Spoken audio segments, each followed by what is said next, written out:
Deputy CM Pawan Kalyan గారి పేరైతే CM గారి కంటే ఎక్కువగా వినబడుతుంది. అవినీతి నిర్మూలన బాగా జరిగింది ఏపీలో.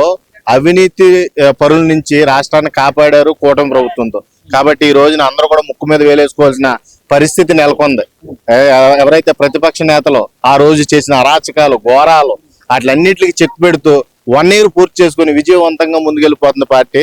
ఆ పార్టీకి మెయిన్ మూల కారకమైన పవన్ కళ్యాణ్ గారు, డిప్యూటీ సీఎం పవన్ కళ్యాణ్ గారి పేరైతే సీఎం గారి కంటే ఎక్కువగా వినబడుతుంది. ఎందుకంటే ఆయన చేసిన మంచి పని, ప్రతి కార్యక్రమంలోనే తన హస్తం ఉండేలా చూసుకోవడం, ప్రతి పనిని తన సొంత పనిలా ఫీల్ అయి చేయడం, స్వార్థం లేకపోవడం.